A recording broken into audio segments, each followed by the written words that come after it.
നിങ്ങൾ അഡ്രസ്സിലെ പിൻകോഡ് നിങ്ങൾക്ക് അറിയാലോ അല്ലേ?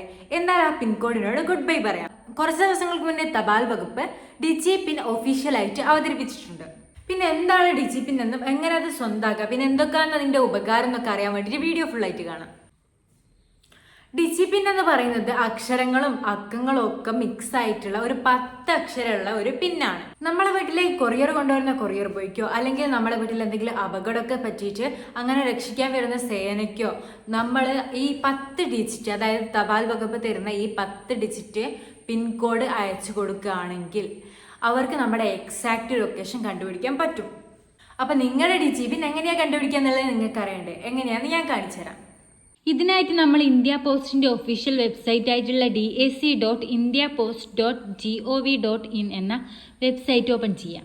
അപ്പോൾ അവിടെ know your pincode, know your DIGIPIN എന്നിങ്ങനെ 2 ഓപ്ഷൻസ് കാണിക്കും. അതിൽ നമ്മൾ നോ യുവർ ഡിജി പിൻ എന്ന ഓപ്ഷൻ ക്ലിക്ക് ചെയ്യാം. എന്നിട്ട് ഇവിടെ ഐ കൺസെൻറ്റ് എന്നത് ക്ലിക്ക് ചെയ്യാം. അപ്പോൾ ഇവിടെ 10 ഡിജിറ്റുള്ള ഒരു പിൻകോഡ് വരും. അതാണ് നമ്മുടെ ഡിജി പിന്ന്.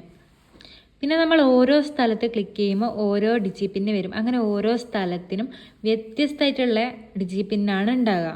പിന്നെ നമ്മളിവിടെ ഷെയർ ഓപ്ഷൻ ക്ലിക്ക് ചെയ്യുകയാണെങ്കിൽ നമുക്കിത് വാട്സപ്പിലൂടെയും മറ്റും പിന്നെ ഇങ്ങനെ നമ്മുടെ ഫ്രണ്ട്സിനൊക്കെ അയച്ചു കൊടുക്കാം.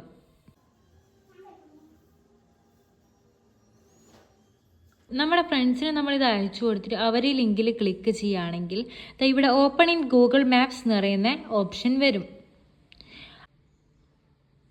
ആ ഓപ്ഷൻ നമ്മൾ ക്ലിക്ക് ചെയ്യുകയാണെങ്കിൽ ആ ലൊക്കേഷൻ, ആ ഡിജി പിന്നിൻ്റെ ലൊക്കേഷൻ നമുക്കിവിടെ ഗൂഗിൾ മാപ്പിൽ കാണിക്കാം. അങ്ങനെ നമ്മുടെ എക്സാക്ട് ലൊക്കേഷൻ നമുക്ക് ഗൂഗിൾ മാപ്പിൽ കാണാൻ പറ്റും. അപ്പോൾ വീഡിയോ ഇഷ്ടപ്പെട്ടിട്ടുണ്ടെങ്കിൽ ലൈക്ക് ചെയ്യുക, പിന്നെ നിങ്ങളുടെ ഫ്രണ്ട്സിനൊക്കെ ഉപകാരപ്പെടും തോന്നുകയാണെങ്കിൽ ഷെയർ ചെയ്യുക. പിന്നെ ചാനൽ ഇതുവരെ സബ്സ്ക്രൈബ് ചെയ്തിട്ടില്ലേ, സബ്സ്ക്രൈബ് ചെയ്തിട്ട് ബെൽ ബട്ടൺ ഒന്ന് ക്ലിക്ക് ചെയ്തേക്ക്.